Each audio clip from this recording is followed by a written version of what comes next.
Bonsoir, bienvenue à ce Cloud Native Meetup Romandie. Good evening. Welcome to the Cloud Native Meetup Romandie. Loic, we can see you. So thank you for joining tonight. So we are here to present the Cloud Native for tonight for the next 1 hour and a half, 2 hours approximately. So I will share with you my screen like this. You will see a little bit what are we going to do, and I will explain as well how it is being set up. So here the four speakers with Anton, Loic, and Raphael and myself, we are in a Zoom session, and then we are streaming live live with 30-second delay on YouTube.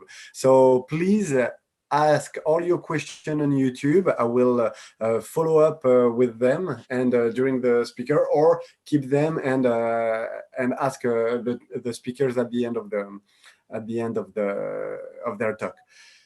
So first thing as well, we like to know how many people are participating, where are you from, and we'll ask a couple of questions as well during this meetup. So to know a little bit where are you from, and a little bit later if you have any topics in mind that you would like to see in this Cloud Native Romandie roadshow meetup, and as well what do you prefer, if you prefer virtual, physical, on-site, the schedule, setup, speakers, like this, we can make sure that you get what you deserve.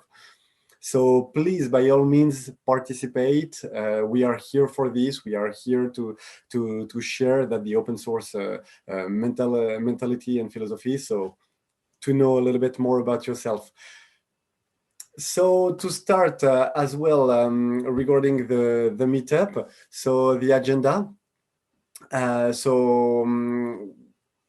Giving the welcome, of course, the introduction with how it works, the agenda. So the first topic will be done by Anton Babenko from Betajob, who will exchange a little bit on Terraform 0.14. And then we will be joined by Loic Avenel for Red Hat Advanced Cluster Management for Kubernetes. We thank Jimmy Alvarez from Red Hat, who were supposed to come, and unfortunately last minute couldn't join. So we thank very much Loic Avenel to take it over. Then after the second topic, we'll have a short break of 5 minutes, in which we'll ask as well the Slido survey. Sorry, you can answer the topic that you would like to do during this 5 minutes break, and then we will have last and not least K9 presented by Raphael from Camp to Camp. So, and we will finish, of course, by all the Q&A overall. If you have thought about a question after the topic has ended, you can always ask your question at the end. And of course, we'll share the slide to the people who wish. You can request it on the meetup.com website, and sharing with us your email address, and we can share gladly the presentations. So first, and to start, Anton, if you're ready, you can share the screen, and I will give you the set. Yes, I'm almost ready. Thank you very much, Thierry, for the introduction and for organizing this together with Raphael. Let me share my slides. Today is a great day, so everybody can see my awesome slides. Good. Can you see my slide? Absolutely, yes. Cool. Okay, great. So, the title of the talk which I want to give is a little bit more than just 0.14, primarily because 0.14 is not released yet. I personally thought that it will be, or it would be released by today, but then I figured out that it's actually a holiday in US, and it's about 0.13 and 0.14. So a couple words about myself. I'm pretty active in open source community. I organize many different, well, not so many anymore because as you know, we are pretty much online, but I'm involved in HashiCorp user group, DevOps Norway, DevOps Days Oslo, and I'm also AWS community hero and HashiCorp ambassador. Most of my work is in open source, and I develop and maintain several projects related to Terraform, AWS. And one of the latest one, which I spend most of the time right now, is related to serverless and how to do serverless on AWS using Terraform. There are several interesting challenges, and I just liked this stuff, so I work on it. And a few other things which I've been developing for the past years related to Terraform, like pre-commit Terraform, Terraform AWS modules, and Terraform best practices, and so on. Also, during the last 3 months, as I was having, and I think I will keep it for a while, so I run your weekly dose of Terraform and Terraform tools reviews on YouTube. So if you want to know more about Terraform on a weekly basis, what has happened during last week, what kind of new cool things are in development by different community members, and also I do some interviews and live coding and so on. So you are welcome to join. Also, of course, I do some commercial stuff like consultings, but well, that's quite obvious, I think. So if you want to learn more about YouTube, here is a link, bit.ly/terraform- or -YouTube. And well, as I mentioned earlier, Terraform AWS modules is a collection of modules supported by the community, and they're pretty popular. So when people need to spin up some basic infrastructure, or not even basic, they tend to use these pre-built packages for them, and they use them quite happily most of the times. So if you are into AWS, I encourage you to check this out before you start writing your own. And this happened with the support from significant amount of people. Well, there are more than 100 of different contributors in all of these projects. And overall, few people support me, and they became my sponsors. So thanks a lot to them. Well, the talk itself is about Terraform. Since I don't know this crowd, and I don't see pretty much no images, no faces, no videos, even Tierna turned off his camera, so I cannot see him anymore. Sorry, Tierna. So I need to pretend that most of you guys already know what I'm going to talk about. For those who don't know, I will just set the ground a little bit just by explaining that infrastructure as code is not very new, and there are already a lot of different players established. You may have heard about AWS CloudFormation, which is now going to supersede by Cloud Development Kit, or CDK for short. Also, you may have heard about Google Cloud Deployment Manager and Azure Resource Manager, and so on. So many of these things have been available for quite a long time. Well, I don't know how long time, but CloudFormation was the first one, and it was available for 10 years.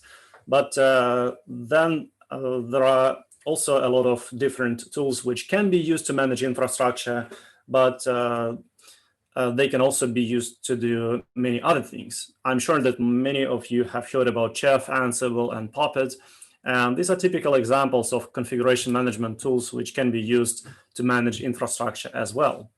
And if we are talking about another project which is similar in the sense that it can do a lot like Terraform, is Pulumi. I'm not going to talk at all about Pulumi today, but well, just because I don't use it.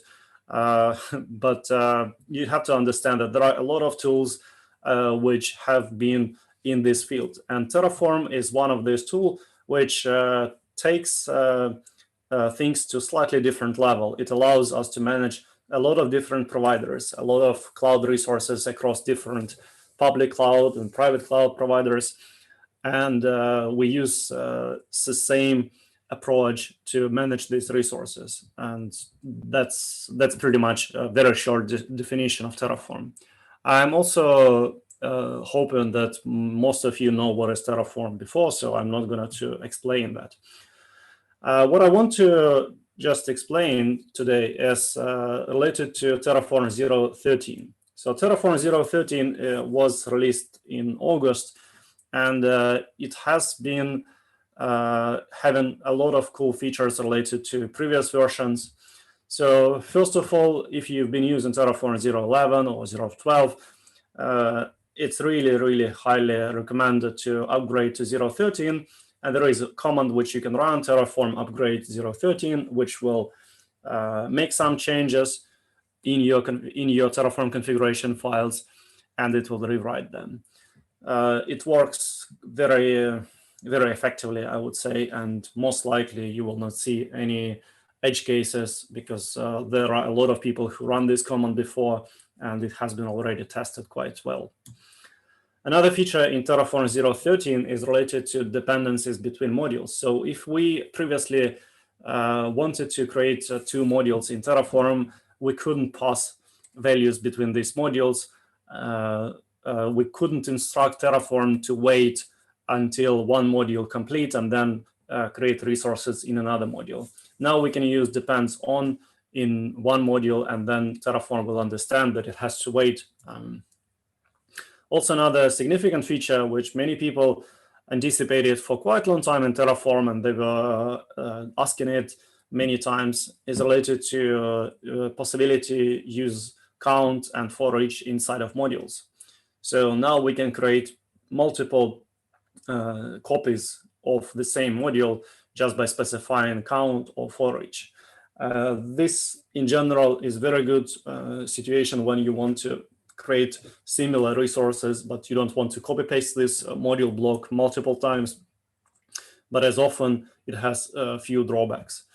So make sure that you read documentation and don't expect Terraform to suddenly become extremely smart and that you can just use these features to be able to do everything what you wanted in, let's say, general programming language, because it's not, Terraform is not programming language.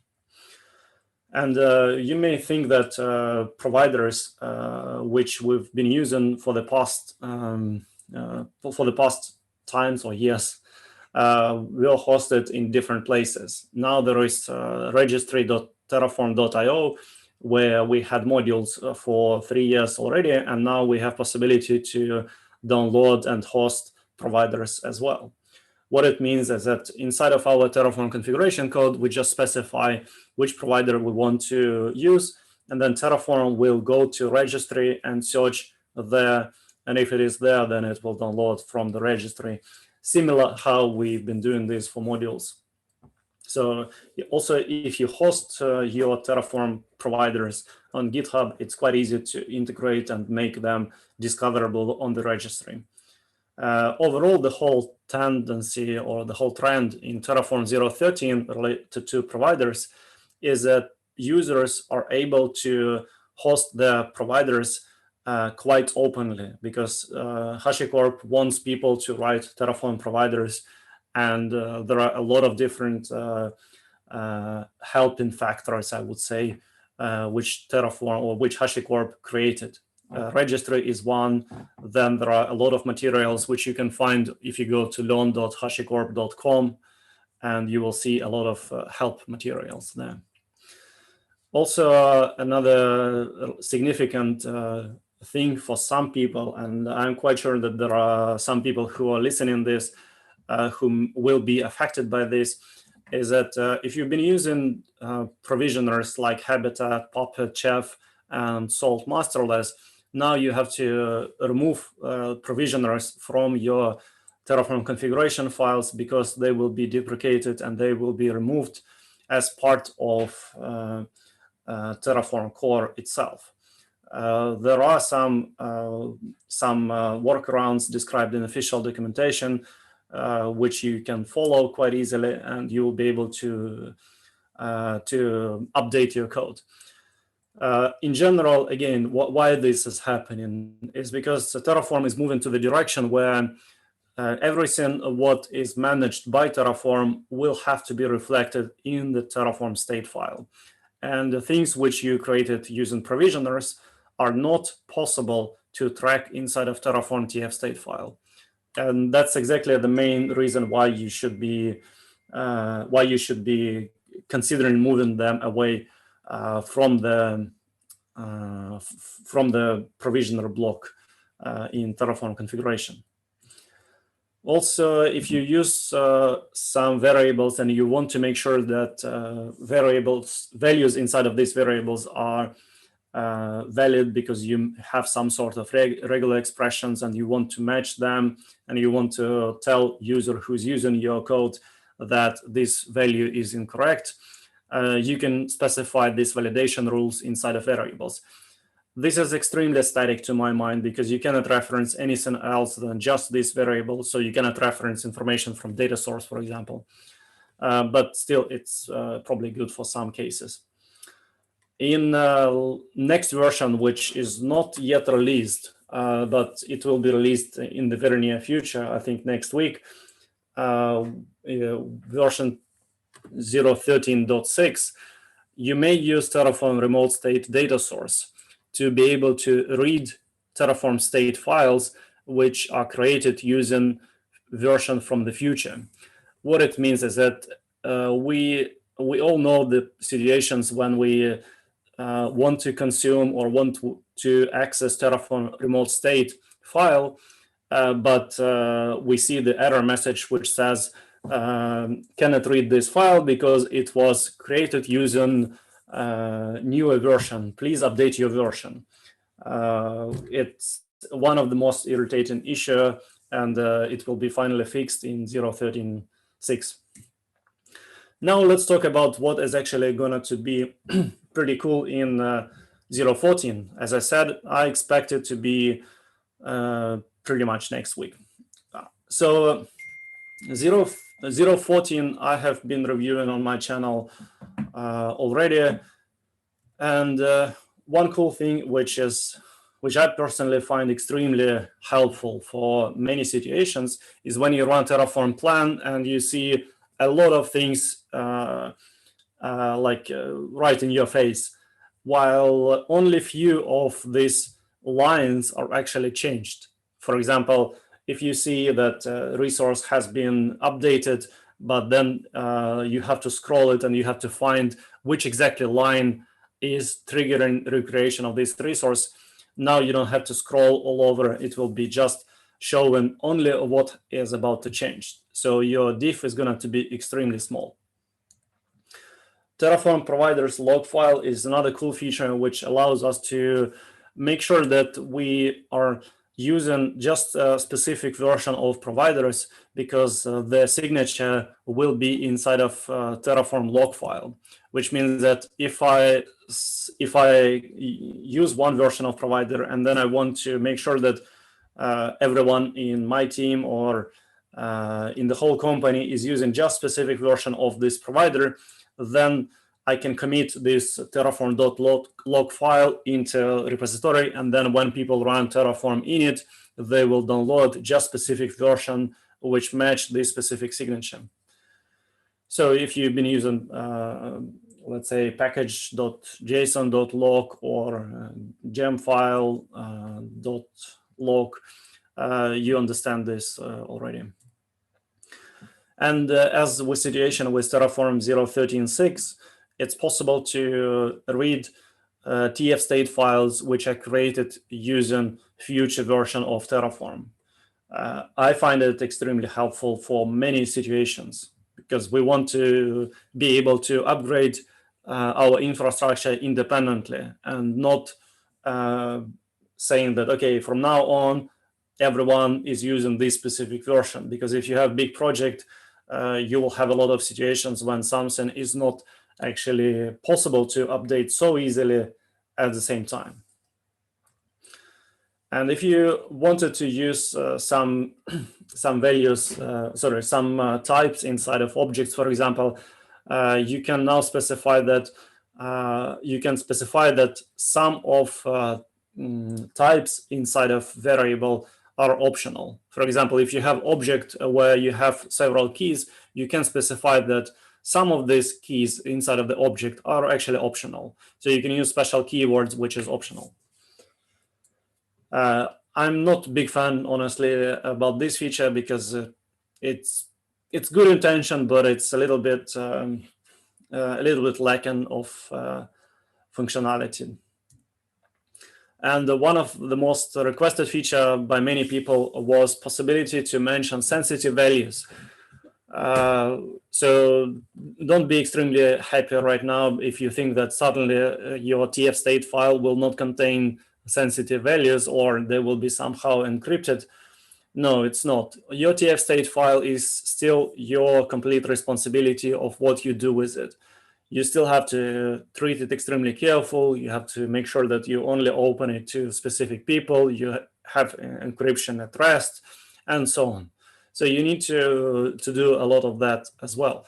But if you want to make sure that your variables are sensitive, then you want to make sure that if there are some usage of these variables inside of your Terraform configuration files, you want to make sure that they are not exposed as is.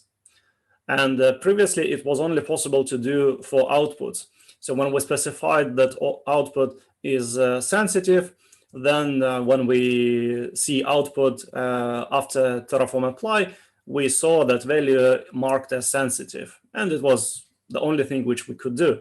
Now we can do the same for variables. So if we mark variable as sensitive, it will not be visible anywhere at all. So a couple things related to Terraform 0.15, or even more specifically about Terraform 1.0. Some thoughts about this is that Terraform 0.15 is already in development, and primarily focus in 0.15 will be towards removing of all deprecated features.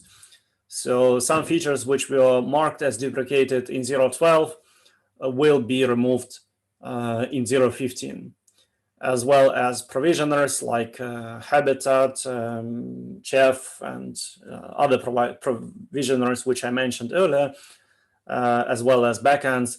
If they were marked as deprecated, 0.15 will be the last place when they will be cleaned up, and it will be your last chance to see how things are working.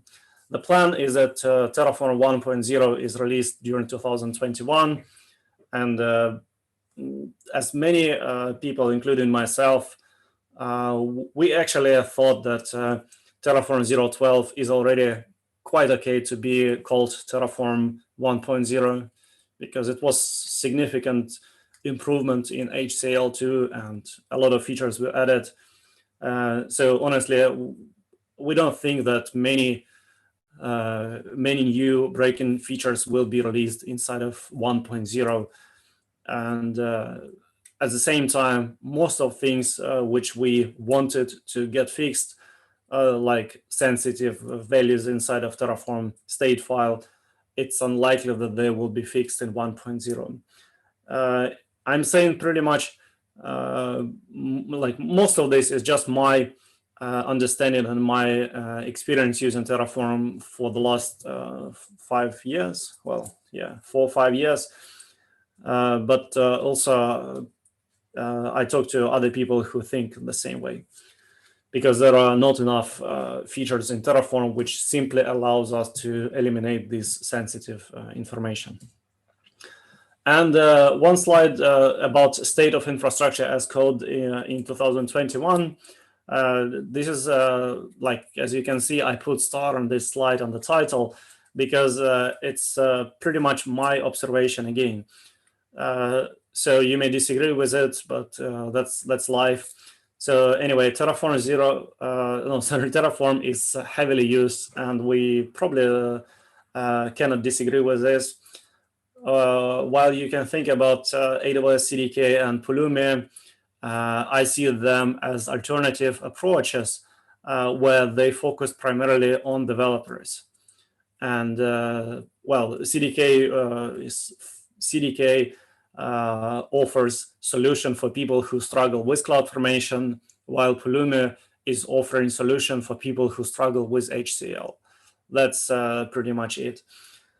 And overall, as of now, there is a big lack of high quality solutions, even for common use cases. A large amount of solutions which people have to write are not unique to their business, and they have to go to documentation, write it from scratch, make the same mistakes, and so on. So this, for me, this is an indicator that we still have a long way to go before we can say that, okay, use this module or use this solution. After a few comments, you will get something up and running in very good quality. No, it's far from that. And overall, it's still hard to do things. For example, with Terraform, you can manage just infrastructure as code. You can describe something, you can apply it. But when it comes to things where Terraform was not designed, for example, it's pretty hard to do something what expect feedback. For example, you cannot run long-running tasks like deployments so easily. I mean, you can do this, but it will be pretty ugly. And same, you cannot do, let's say, you cannot run Terraform in response to something. And that's why there are still a lot of interest and a lot of tools related to specific niche. For example, for Kubernetes, we all know how many tools are in Cloud Native Foundation. The same for serverless, where amount of tools is not so big as in Kubernetes world, but still a lot of niche tool. And security overall is very, very, very high demand. There are hundreds of different small open source and closed source companies who are trying to get part of this niche. From my point, that's it. I don't know how much time I took. So if you have any questions, we can take them now, or we can take them at the end, I guess. Thank you very much, Anton. Perfect timing, because it's 25 minutes and 5 minutes questions, if we have any. So no, perfect timing, and thank you very much. I don't see any question from the chat right now, knowing as well that we have a few seconds delay. And but I don't know if Raphael, do you have a technical question regarding Terraform or not? And otherwise, we'll be able to see for the next topic.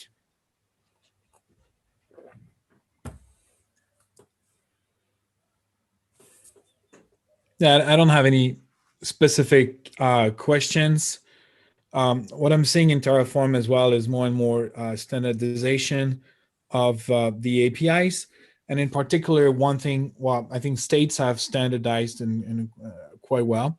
One thing that is still not standardized is plans and reports from Terraform. Do you think this is something that will be coming in 0.14 or 0.15 as in a standard format and a standard way to retrieve them? And maybe store them somewhere, as at the moment, contrary to states that can be stored remotely, there's no way to specify a location to store the plans and the reports. Well, yeah, that's a really good question. In fact, internals of Terraform plans as well as Terraform state has changed between 0.12 and, no, actually on every version from 0.6, 7, 8, 9, 10, 11, and from 12 to 13 as well. So all these versions has changed so much that now there is a project, which I don't remember name, but it's open source project on HashiCorp organization on GitHub, which allows us to work with plan and state like via API. So we don't have to know. We don't have to know internals of all of these versions, but we just tell, hey, what exactly has changed? and then it can parse internal structure and it can return correct values to you, which is very handy for situations when you want to make tool which uses data internally, but you don't want to update it every time new version change. So yeah. Okay, well, you'll need to give me the link to that project, because that could be really interesting for Terraboard, because we're constantly fighting with the change of API between every minor version of Terraform. Yeah, so this is absolutely common, and I personally find a lot of use cases for this myself. But this is primarily about Terraform state. When it comes to Terraform plan, I mean, Terraform plan you can save into file, then you convert it from the file into JSON. Well, you can do this, but you still need to run a few commands for that. But yeah, I will find this project and I will put it into chat right now. Cool, thank you. Yeah, thanks. So thank you very much, Anton. No further question here so far. We can definitely go from Terraform 14 to Loic, and with Red Hat. Whoops, I go too fast. With Red Hat Advanced Cluster Management for Kubernetes. So Loic, the stage is for you. So as well, to introduce Loic, he's a senior product manager from Red Hat. So I'm sure he will introduce himself a little bit better than I do. Loic, the floor is yours. Yeah, thank you. And can you see my screen right now? Absolutely, yes.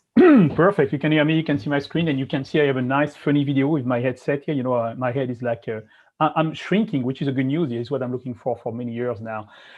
Thanks for the introduction, and thanks for organizing this meetup. And bringing Red Hat Advanced Cluster Management for Kubernetes is the first time we're in a meetup right now. And I think as is the first time and we have to do an introduction, I'm going to present what the product is about. And of course, it's about a community that I'm going to introduce in a few minutes also here. But I want to give you a brief history before starting here. We had, you know Red Hat here. I'm not going to introduce Red Hat, of course, here. Everybody knows this company very well. We are promoting for many years, open source community as a vehicle to innovate faster. We keep saying in Red Hat, more we share, more we grow.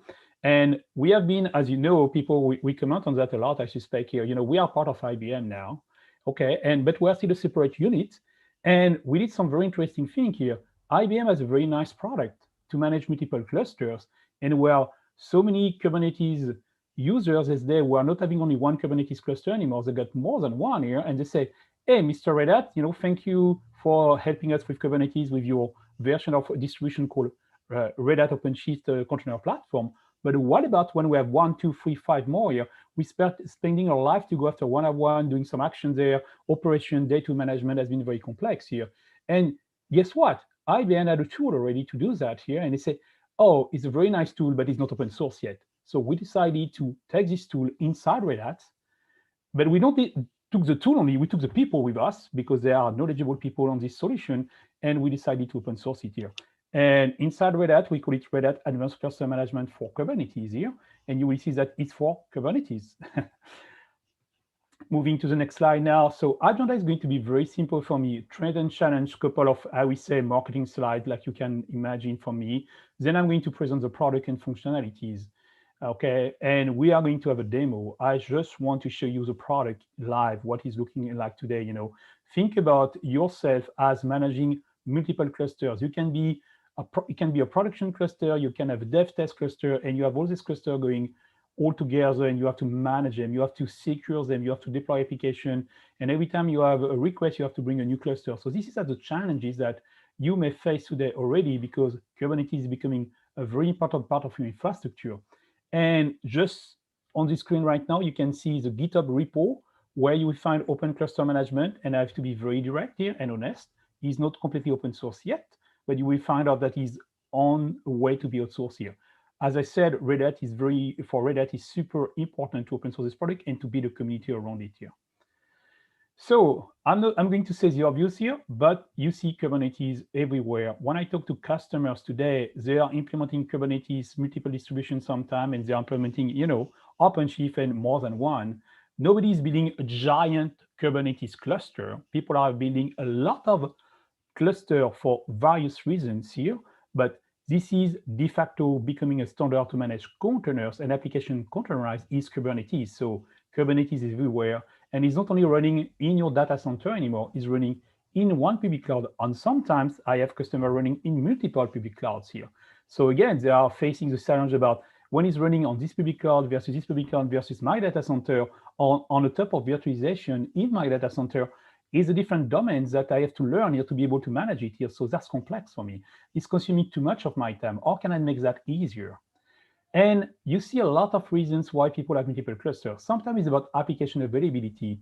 You will find out in my demonstration, I got the same clusters running sometime in a public cloud like Google, sometime in public cloud Amazon to host the same application and load balancing here. It can be because of disaster recovery. You want the same application and data across multiple clusters. Sometimes it's about latency. You want the cluster as close as your application to serve the data and the response faster. And of course, I'm going to point this one, age. You see a lot of, I was talking to a company who told me recently on trucks, inside planes, they are going to put clusters. They are going to put Kubernetes cluster because the new application, they are simply containerized. So this is de facto becoming a standard of executing application. Is going to go everywhere. And as you know, the story of IT, every time we have something, we multiply it, you need a tool to manage it here. So never mind where you are in your journey to adopt modernized application in Kubernetes here, you always need, we see a similar requirements from our customers here and from the market here. We see that you need an easy way in a very fast way to deploy a cluster. You need to make sure that always deploy the same way. Can you imagine if your test cluster is very different from your production cluster, how you can make sure the things is going to work here? Okay, so you need to make sure it's deployed the same way, consistently. You need to be able to update it. You need to be able to find if something changed and fix it automatically. You need to make sure this cluster are secure here. So basically, you need to do a lot of things here. And is usually a lot of repetitive things on different clusters if you have more than one here. So again, we thought about how we can solve this problem here. We have so many people running around and trying to make all these things working together in a very seamless and interesting and repetitive way. I'm going to use the word repetitive a lot because that's why management is about eliminating a repetitive task and find out what's happening. So let's move to the product here. Okay, get you in appetite, I hope here. So we have this very nice new product called Red Hat Advanced Cluster Management Kubernetes, which is based on the community, open multi-cluster, which is we are building right now here. So we have 4 major things that we are trying to solve here. The first one is about the life cycle of the cluster itself. Deploying a cluster, we can also import existing cluster. We talk about that in a few minutes. We can upgrade the cluster, we can delete cluster, and we can find out all what is inside the cluster itself here. Okay, so this is a usual scenario. I got 20 cluster. I was talking to a customer with 40 cluster recently, and he has to write a lot of script to connect to cluster to find out data. So he's searching one cluster, the next one. Where is my config map being deployed? What is the YAML definition of this particular pods here? He's spending his life running around and trying to find the information. In this case, we index all the data in one place. Okay, so we are using etcd, and just to say right now, everything we are doing is running on top of Kubernetes. We are pure cloud native application to manage Kubernetes. Okay, and we can manage ourselves here. Kubernetes is managing himself, which is pretty fun here. We have a policy-driven governance and risk and compliance. So everybody is expecting that security is so important these days. You want to make sure that everything has been turned on and off and secure the way you want here. And worst, and more importantly, you want to keep it this way all the time.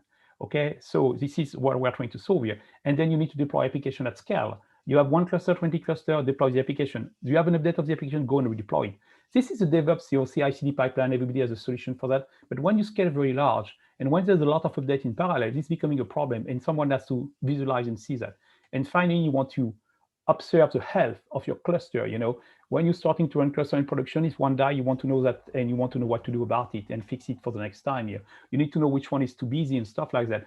And again, people are trying to make the world very magic here. Oh, Kubernetes is easy to span a container. It's easy to orchestrate containers together to run the application. But you always have an underlying infrastructure, Kubernetes, and Kubernetes is running on something that you have also to manage and view here.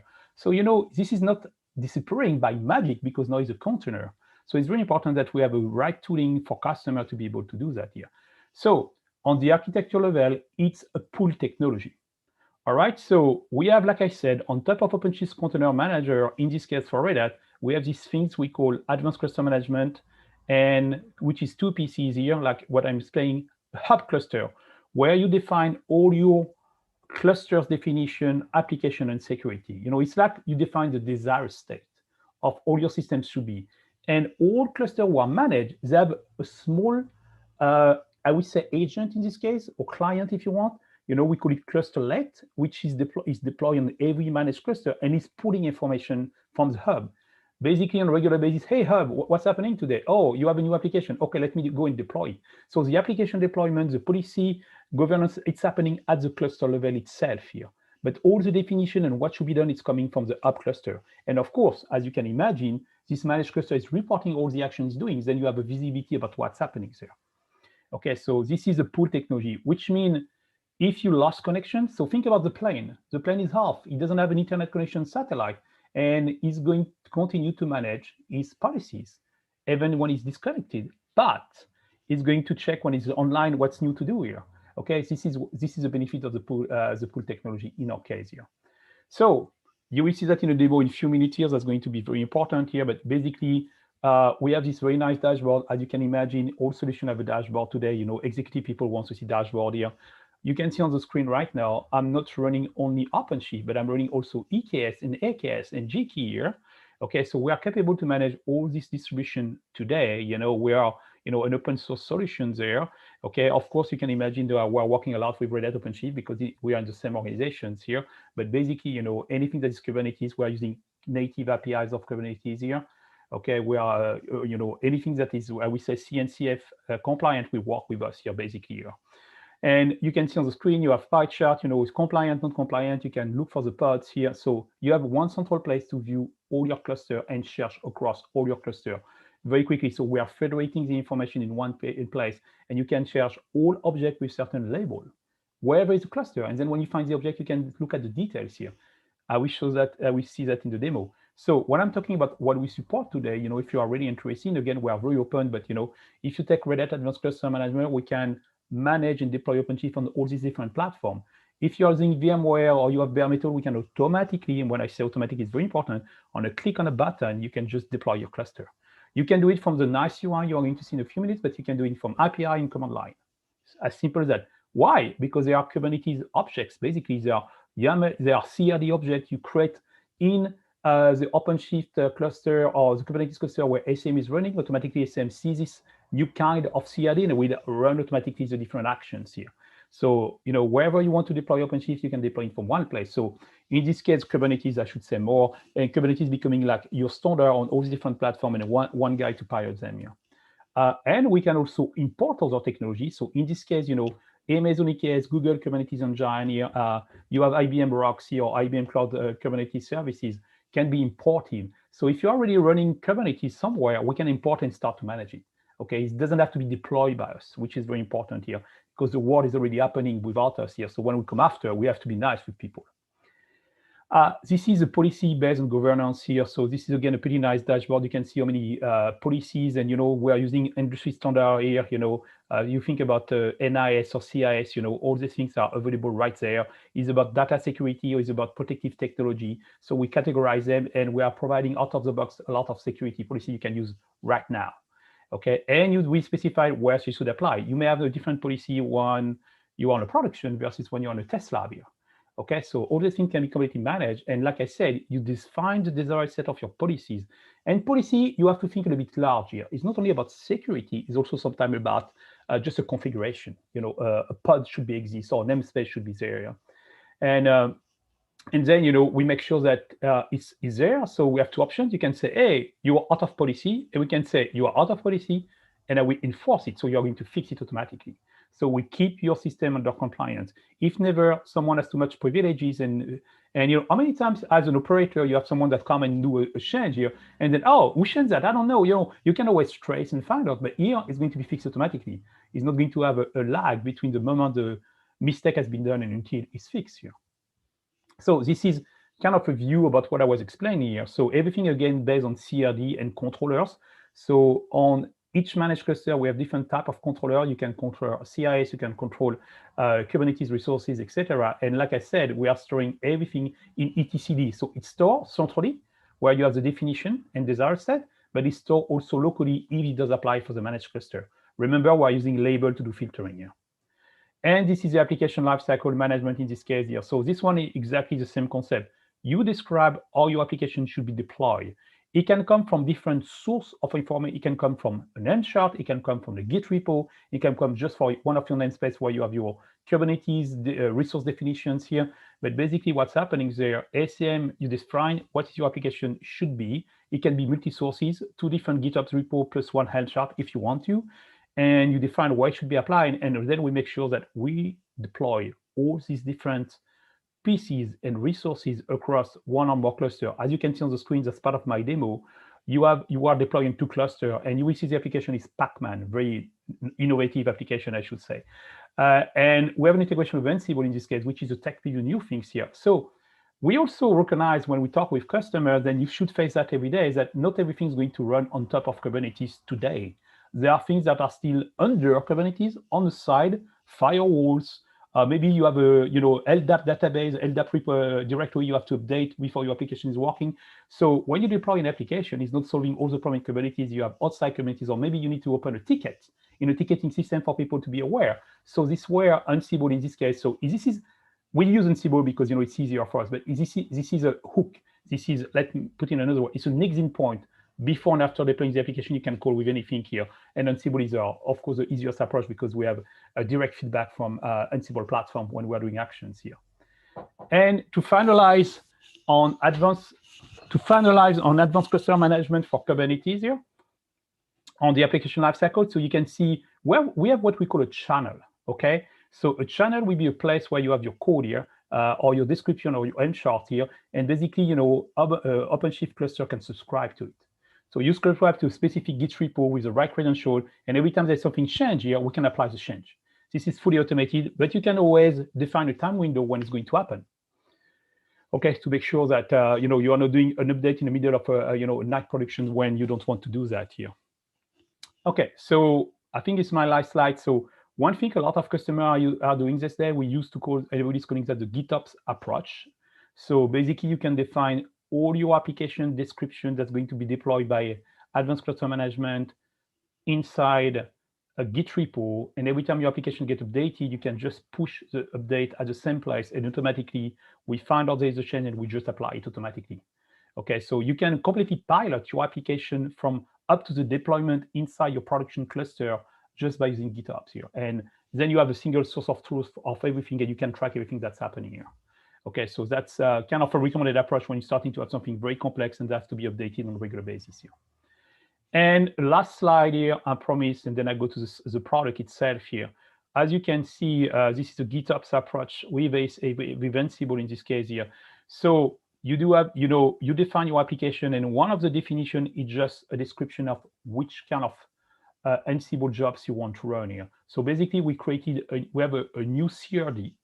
Okay, which is an Ansible job template CRD, and we define a controller inside that is deployed, is deployed by an operator to go to the technical detail here. And every time we find out a new kind of Ansible automation jobs inside ACM Hub, then we automatically call Red Hat Ansible Automation Platform toward, in this case, which is doing all the execution or whatever, application, network configuration, your security, CyberArk configuration, whatever. We do that automatically. We report the job is done, then we finalize the application deployment here. So you can really mix it. So you can see this way, we automate Kubernetes and what's running on Kubernetes, and Ansible is automating everything outside here. So that's exactly what we're doing on this slide here. Okay, so now let me jump to the demonstration here. So that's going to be a kind of a last 10 minutes for my time here. So this is a product here. So as you can see, we have you recognize the Fedora hat here, Red Hat. And you have a kind of an explanation about what the product is about, but for the sake of time, I will go and jump directly. Like you see, I have a dashboard here. So this is my overview dashboard. It is going to show me immediately what I have on my screen, what I have inside my environment. So in this case, I have only some OpenShift here, but you can see 2 are running inside Google and 3 are running inside Amazon here. I can always click to get more details here. You can see all the pods that are running, and everything on the screen is clickable. So if I go there and say click on running, it's going to open another window here right now, and it's going to see all the running pods here. So, and if I want to, I can continue to filter. Okay, I want to see only for a specific cluster like alpha. And now it's going to show me all the pod only for this particular. I have one too much here. Oops. Oh yeah, he did a negative filtering. Okay, so you see I have one related cluster, and I can look at the secret. If I click there, it's showing me all the secrets. I got a lot of them. Okay, and I can see all the pods. I can see the related pods. So you can, in a very easy way, or use a kind as a filter if you want, a very intuitive way to go and find everything you want. And like I said, you click on a specific pod here.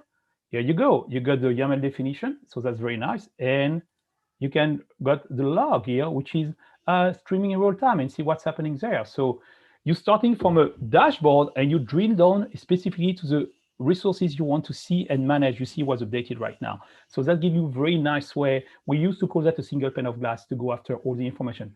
Now, if you don't like too much, this UI interface, we have for you another way to do that. Command line. We know a lot of people like command lines here. So we have what we call Visual Web Terminal, which is an open source component developed by IBM here.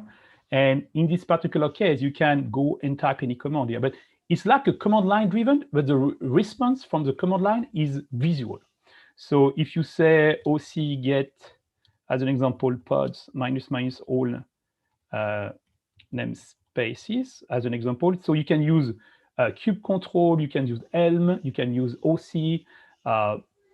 Okay, it's going to run this particular command for me across all the different pods, and you see the result is a table, which is easier for me to drive here. And if I go there and I decide to click on one of these guys, automatically it's running the command in the backend and showing me this is a summary, this is the event here. You can also see the logs here, same things again. And you can enter in the terminal mode and starting to type some command if you want to. So we are trying to make it easy to view and manage resource across all the board here.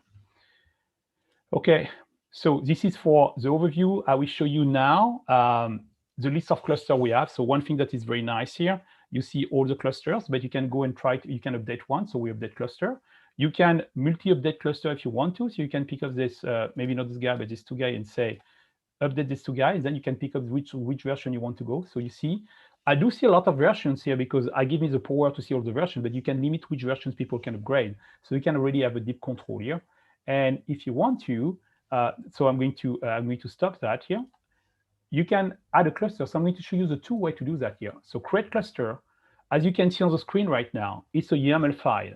The kind is cluster deployment. And then you say, I want to deploy OpenShift, let's say on bare metal or Amazon Web Service. And then you start to answer a question. I want to use this image.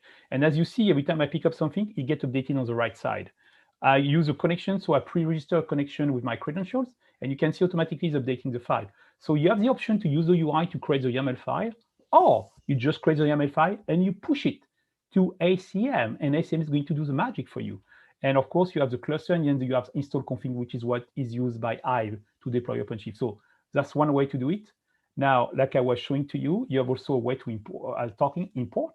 So I can go there and I can say, I'm going to create a cluster called Loic 1, for example, and then I can say auto detect, and I can say this is for prod, or you can create what the label you want. Again, you have a YAML file, and what's happening there, we click generate command, and it's going to generate a command that I run in the context of the Kubernetes cluster that's going to deploy via an operator the small agent, and the agent is going to connect back to me with a certificate I generated. At this time, you see it's encoded here, nobody can see it, and then it's going to report to me and going to know about this guy here. Okay, so a couple of more minutes left here. Sorry, I will continue on the demonstration, of course, here. So let's see the managed applications. That's a nice one here. So this is all the application has been defined and sometimes deployed across all my cluster I'm managing here. So I will take this one here, Pacman app.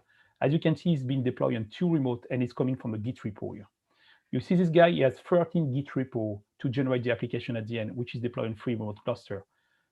Clicking on a Pacman app here, so like you were seeing on the screen, so I got 9 resources successfully deployed, nothing on warning, no error, good for me. and I got 2 remote clusters. If I click there, it's going to open the 2 remote cluster window, and it's going to show me in the search window. You see, it did apply automatically the search here. Now I can see local cluster doesn't count is where I store here. Coming back here, and you can also, if you want to, and we'll be able to share that with you, you can go to the Git repo. Okay, this is a Git repo here, and we are taking the main branch here, and you can find out this is a Pacman app developed by one of our engineers here, which is an open source version, so everybody can go and use it here. So we use to deploy this application. And coming back here, you can see this application has been defined here. You can see it has 1 subscription to the Git repo. That's what we are using. You saw that a few minutes ago, and it has been deployed on 2 clusters. These 2 clusters are live right now. We can click here and open the console here, and it runs some Ansible jobs here. So you can see the job you run. You can always connect to Ansible Tower and find the details, and the job has been run successfully. Good for us here. And it deploy on 2 clusters some routes here, and you can see the route of Pacman on these 2 clusters. You see there are different routes in this case, okay? One is Quebec Alpha, one is Quebec Bravo, but we also run a playbook that configure a specific route for all my clusters to point in a F5 as an example. So you see in this context here, we deploy the application cluster and we configure outside the cluster a route, and we register this 2 DNS cluster to be able to route here.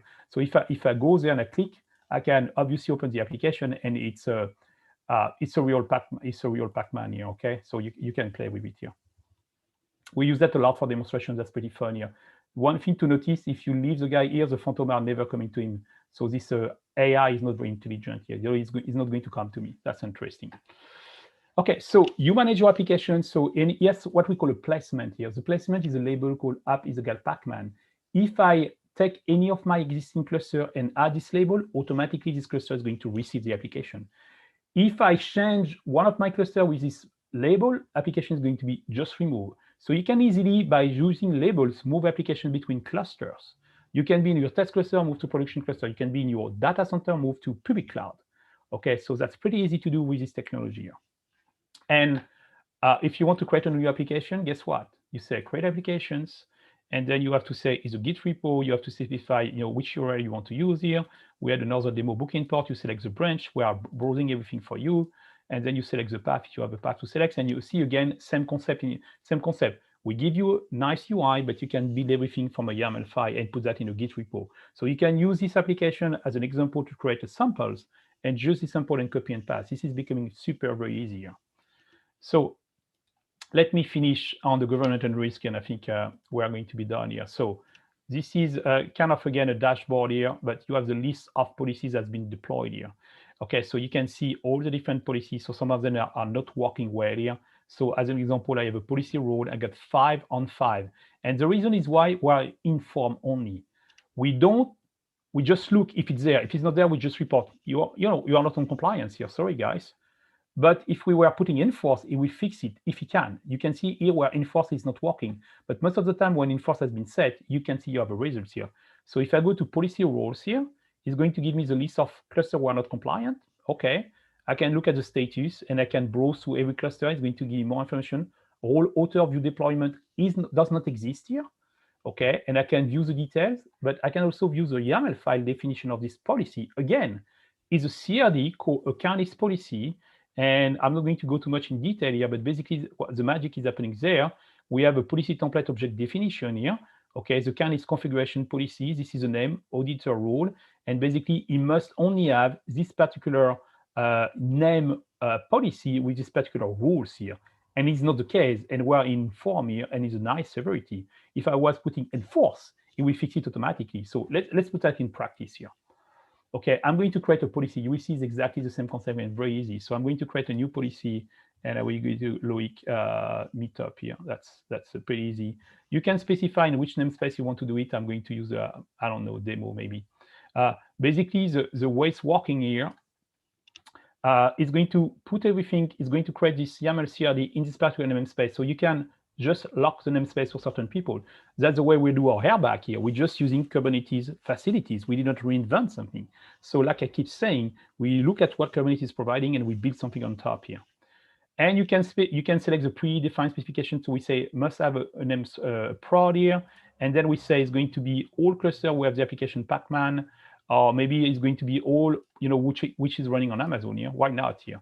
And this is a standard definition and categories. And we say, and we're not going to say enforce here, we're just going to create here. So as we do that right now, he's going to check on this particular cluster, if he has policy Meetup, and you can see it's still checking, it's still in work here. In some cluster, okay, some of them are not available for me, but you see we wait a couple of seconds here, and basically it's going to inform me that I'm refreshing to go fast. So basically, okay, it check on 2 and 3 and 2 and 3 right now. Maybe 1 is not available, and then it's not compliant here. So bad for me. I can simply go there. Okay, I go to the YAML file, and that's nearly the end of my demonstration here. I'm going to know, in this case, I want to show you, I just update the YAML file myself. I click submit right there. And if we wait a couple of seconds later, coming back to the policies right now, you will see that so we have 3 and 3 are not compliant here. And if we wait, so it's refreshing every 10 seconds here. You see it's doing a refresh right now. And lucky us. Oh, that's interesting. We're on enforce here. So 1 on 3, 1 on 3 is getting better. 0 on 3, yay! So just to finish here, so you see, it just told me that you have 3 clusters, 1 or 3, you are not good here, and now we fix it here because we enforce the policy. And if you go to every cluster one by one, we find out this next method created. This works with any Kubernetes resources definition as a YAML file. Anything you can imagine, we can describe it. We give you an easy way to do it, but you can describe it. You can push it by command line. It's going to happen here. So that's. Well, thank you. It was intense here. That's the end of my presentation here, and that was my last slide here. Thierry? Thank you. Yes, thank you very much, Loic, for taking the time. We didn't know if your camera was still functioning or not, because suddenly you just disappeared. It froze. And I was not my mouth open, so that was okay. Thank you very much.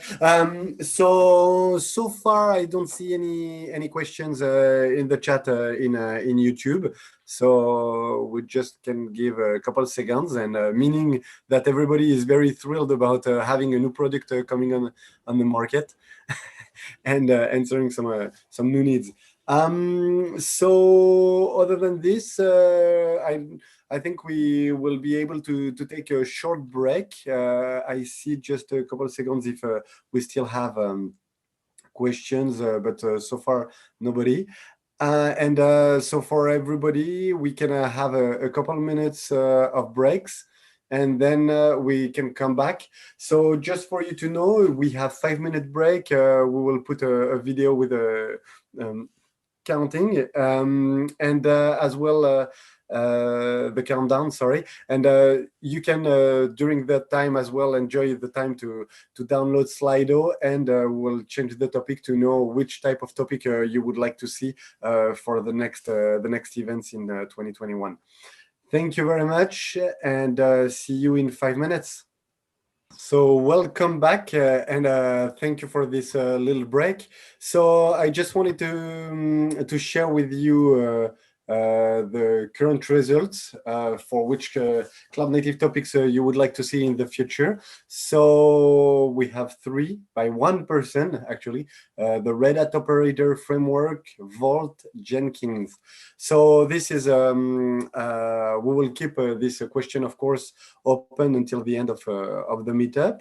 And now I will leave the floor to Raphael presenting K9.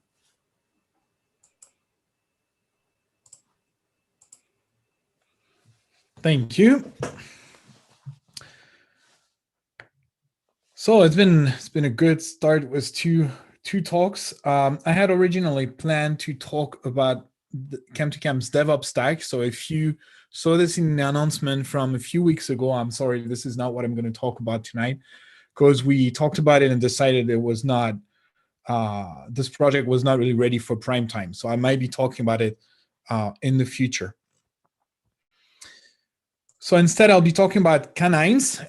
K9s is a tool to manage Kubernetes resources and Kubernetes clusters. And I started using it a few weeks ago, and we started implementing it inside our courses, our training curriculum for Docker and Kubernetes, and it's been really great. So I wanted to share with you how you can use this tool. I know some of you know about it because I saw, for example, that Eric has been commenting on videos about this tool on YouTube. So my name is Raphaël Pinson. I work for Chem2Chem, and I'm an infrastructure developer specializing in automation, so Puppet, Terraform, Kubernetes, and all the things around it.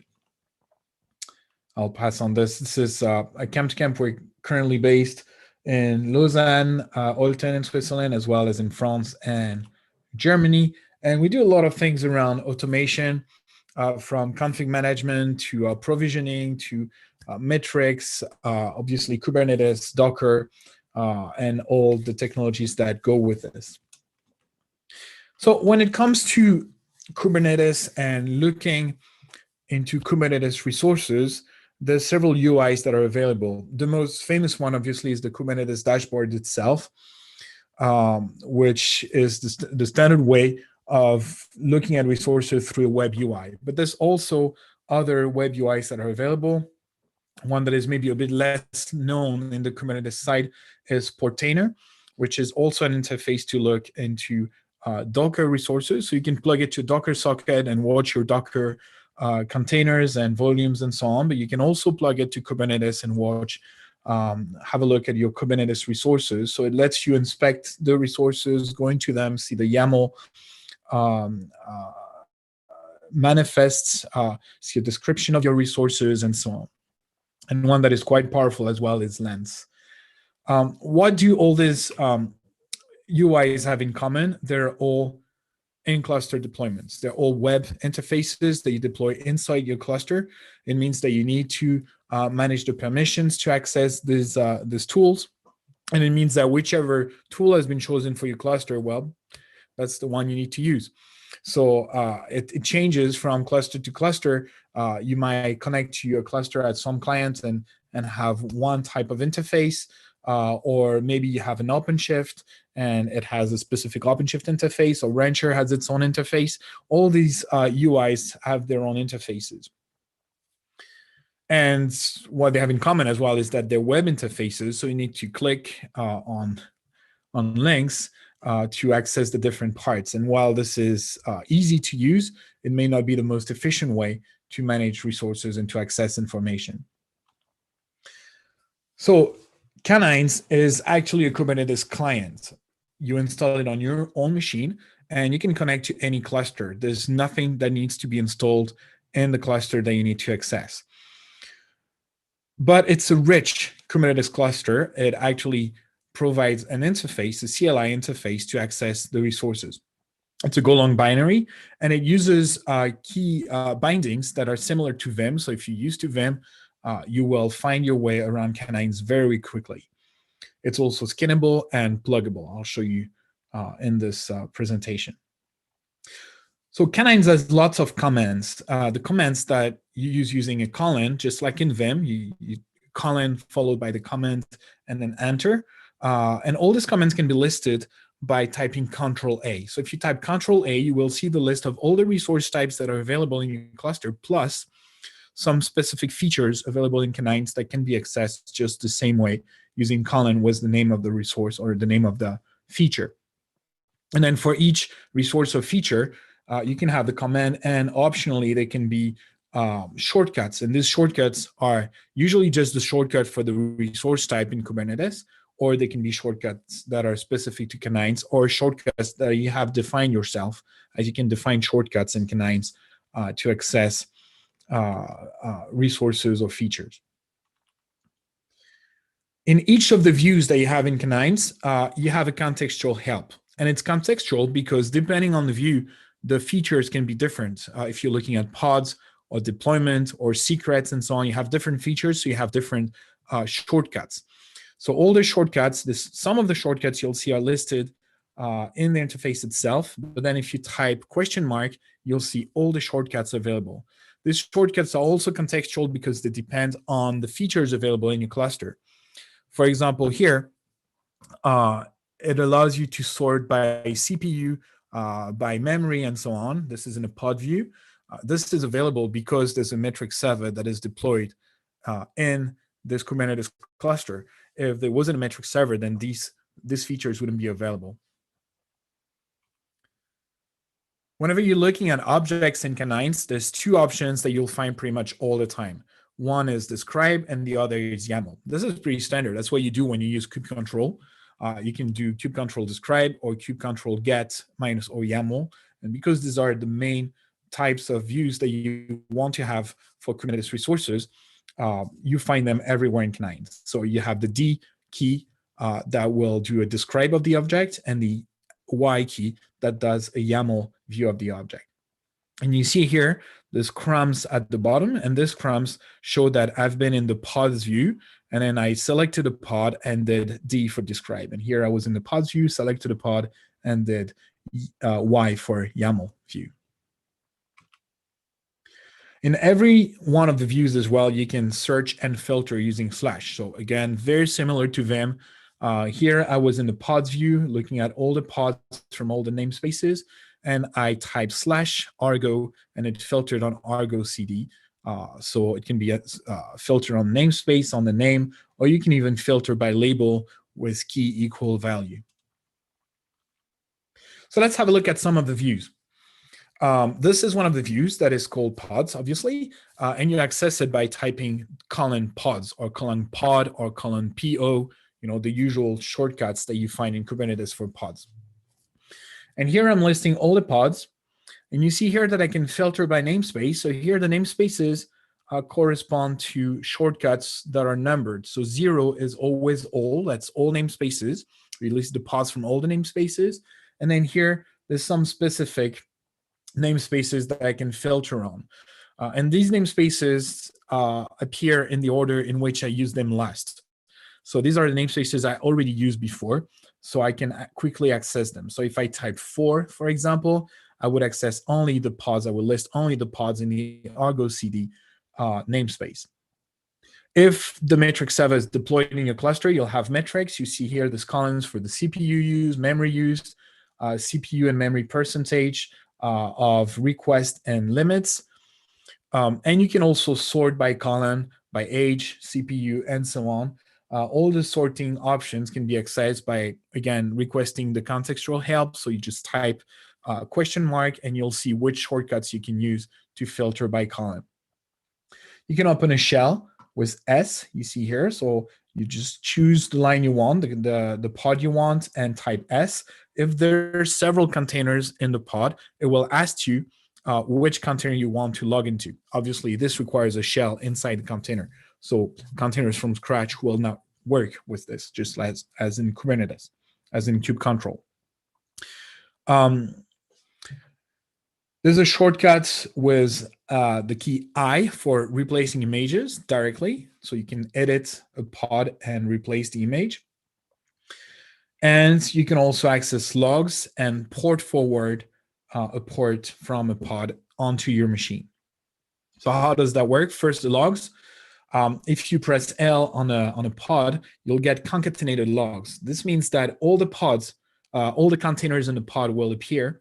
Or if you're listing the logs on a deployment, the logs of all the pods in the deployment will be concatenated as well. So in a very similar fashion to what you get in Docker Compose, for example, when you're looking at the logs, it will add a column in front of the logs with the name of the container or the name of the pod if you're in the deployment view when you type L. You can also add timestamps here. I turn on the timestamps with the key T.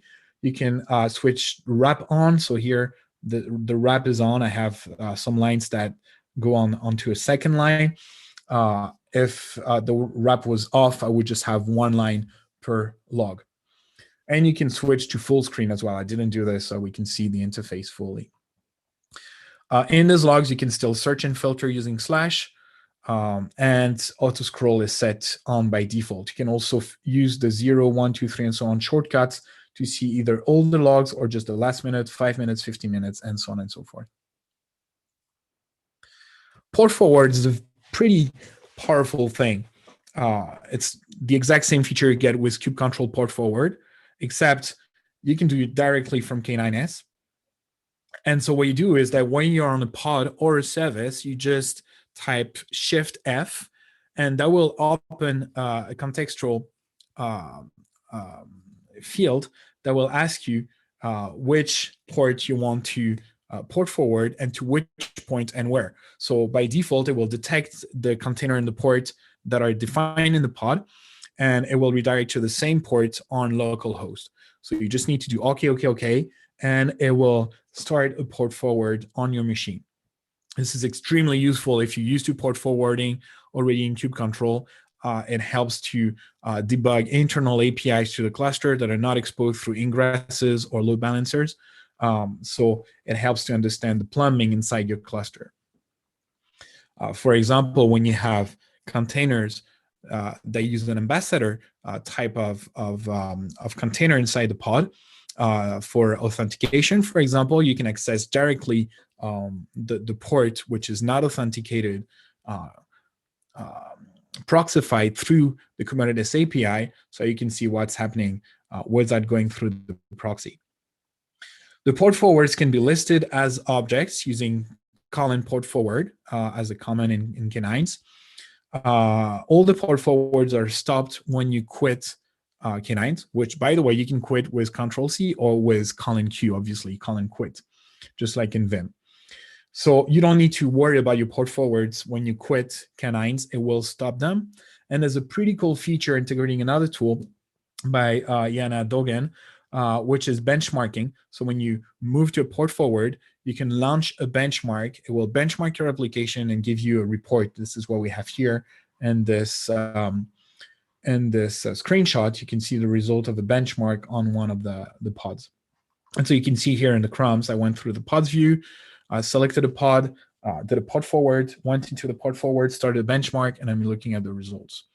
When you want to go out in the crumbs, you just press escape, just like in Vim, and you will go back to the benchmarks and then back to the pod forwards and then back to the pods. Just as you can look at pods, you can obviously look at deployments as well. So here I'm looking at all the deployments. Again, the way I cut the screenshots, I don't see the shortcuts, but they're also listed in the full view. You can have the logs, and again, this concatenates all the pods, so this is pretty cool. I still don't know a way to do this in kubectl, because in kubectl, if you do kubectl logs deploy / the name of the deployment, it will actually show you logs from the deployment, but it will pick a pod, and then it will only show you the logs from this specific pod. It won't concatenate them. You can actually scale the deployments directly from K9s as well with the S key. So just choose the number of replicas you want. You can replace the image of the container if there's only one container.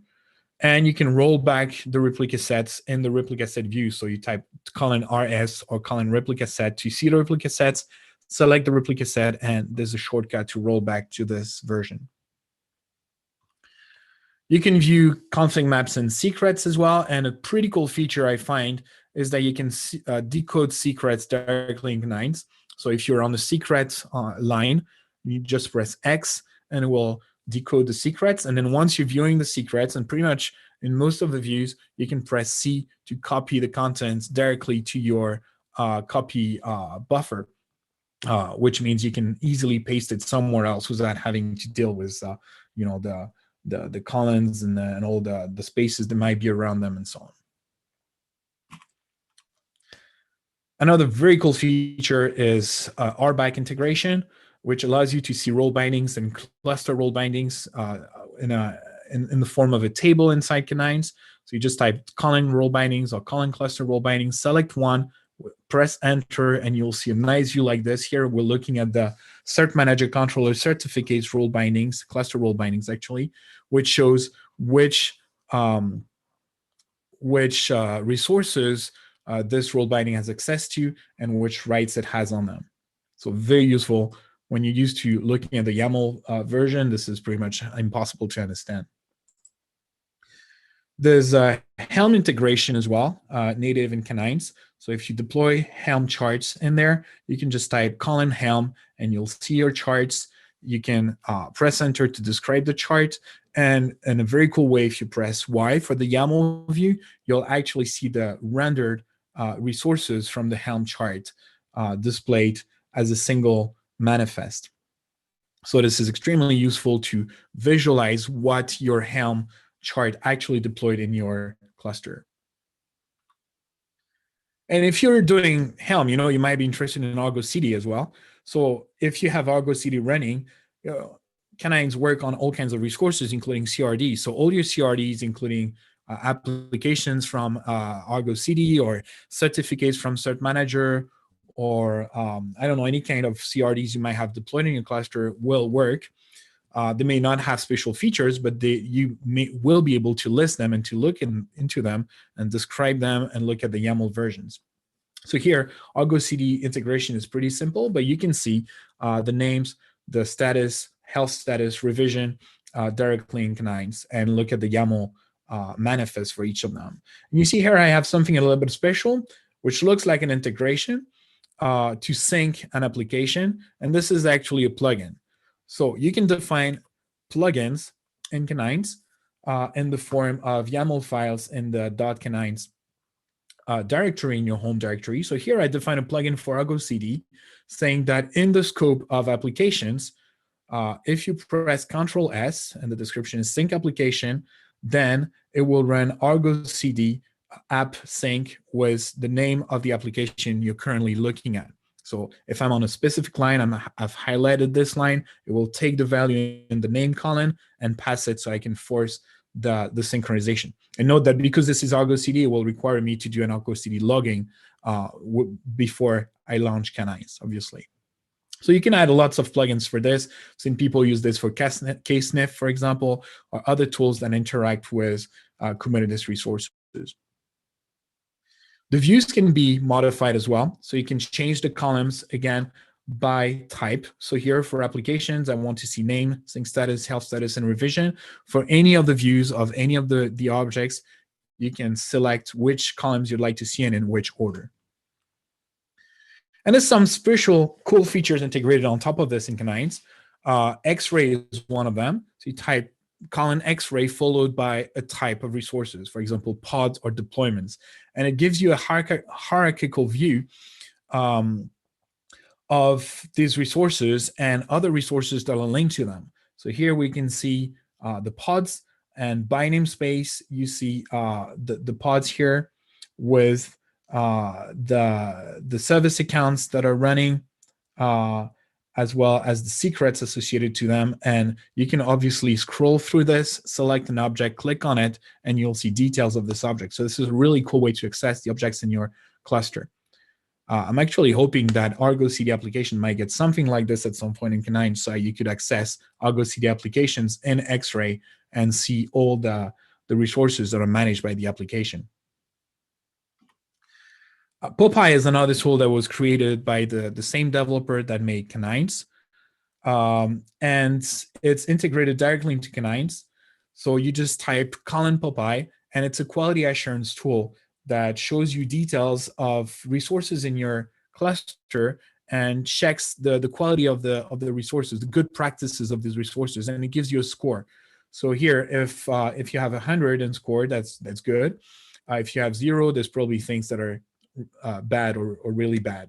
So you can click on them and you'll see details of what exactly is wrong with the way you're doing things in your cluster and what you should be doing to be using the good practices for your resources. And again, it's a real-time view, like all the views, so it refreshes automatically.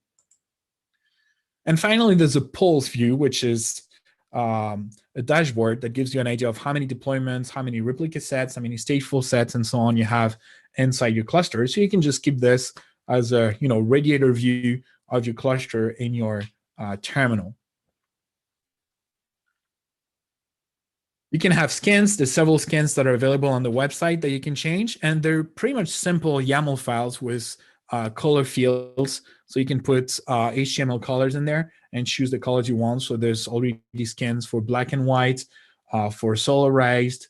I like the default one, actually. I'm not changing it, but this is another thing that I'm showing you here. I'm just gonna do a quick demo to show you what it looks like in real life.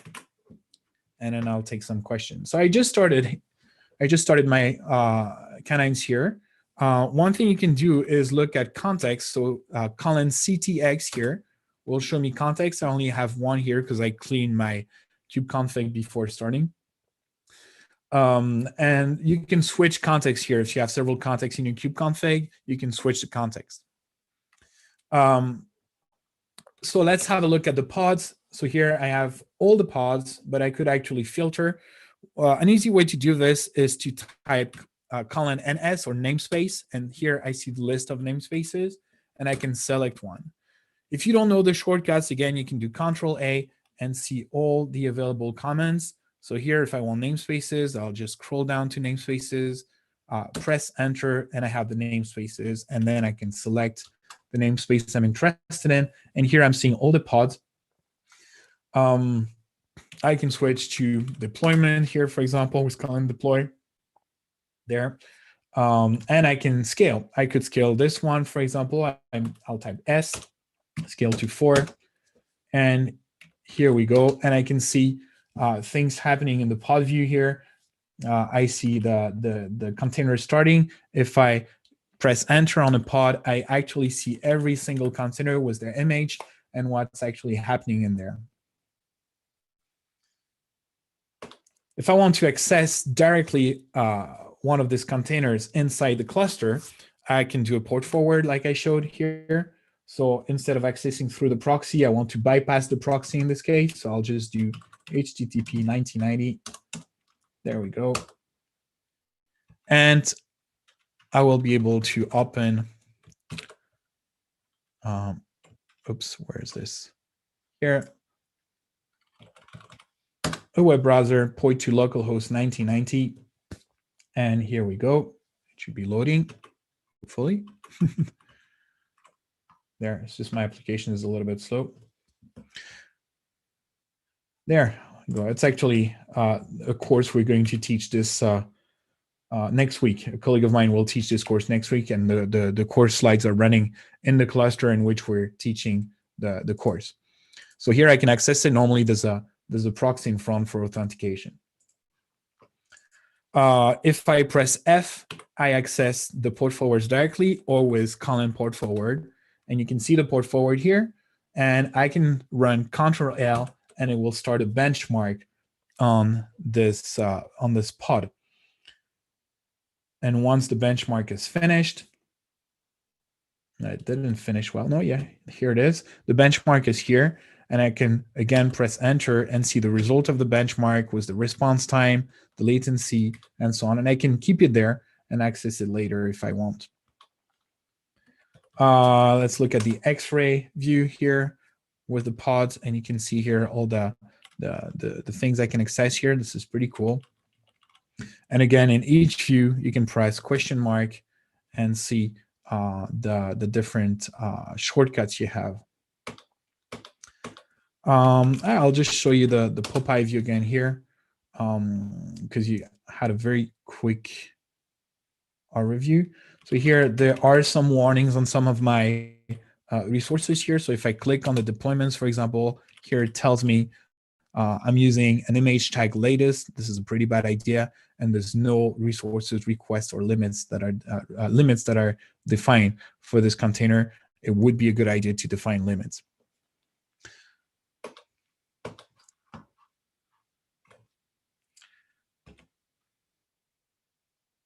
So there, I think we saw most of the interesting features in there.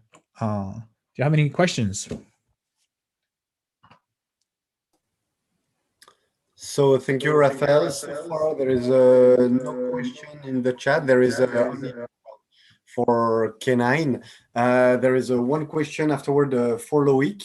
In case, but so far for K9, I think it's as well, we have to wait a little bit the delay, but there is no questions.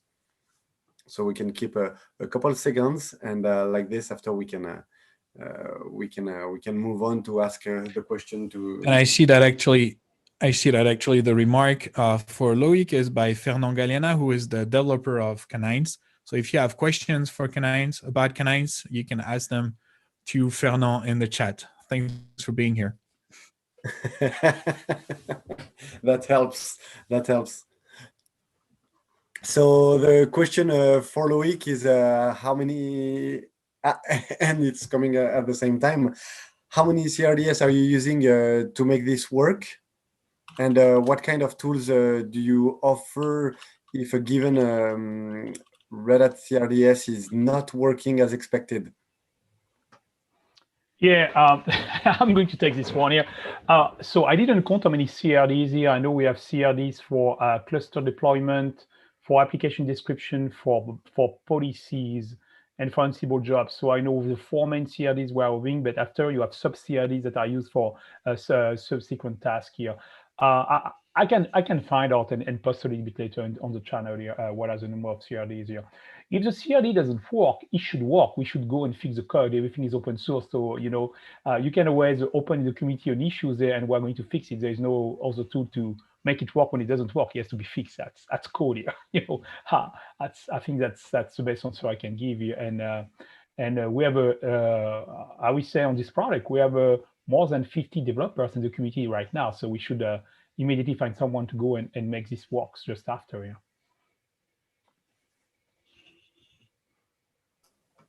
Brilliant. Thank you very much, Loic. So hopefully it answers to your question for now, or otherwise afterward, anyways, we can put people in contact to make sure that it is answered, and to that's the deal of this meetup, to actually share knowledge, and if not answered on the spot, we can keep answering afterward. So thank you very much, Loic. Raphael, so far no questions about K9. Just a great a great kudos from Fernand. So this is good. This is great. At the same time, so we can keep a couple of questions if people have a couple of minutes. If people have questions. In the meantime, so what is going to happen is just for the schedule for 2021. So far we'll schedule 4 meetups like this year, hopefully some on site and not only virtually.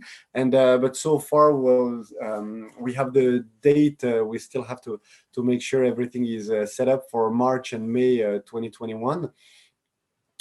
And also after, we would like to know a little bit what did you prefer from today, if that was the topic, the speakers, if you preferred virtual versus on-site, the schedule, if it's fitting for you between work and family time, let's say 5 to 7, or if we need to adjust, or would you prefer on-site meetups versus virtual? So I leave you downloading a Slido, and if you have questions, of course, we are here still for a couple more minutes.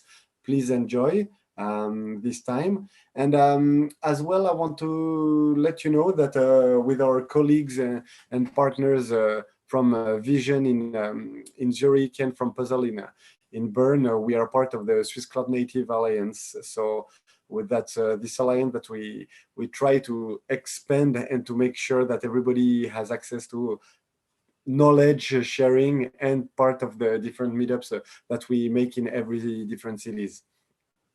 So thank you for joining. Thank you for participating. Thank you especially for Loic and Anton and Raphael for sharing all their knowledge with us.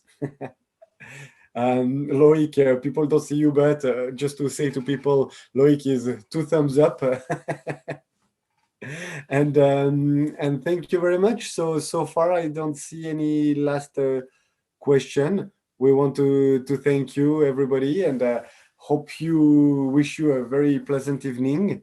And I don't know if anybody else has a last word before leaving. Thank you. Thank you, everyone. Stay safe. This could help. Yeah, thank you, guys. Yeah. Bye now.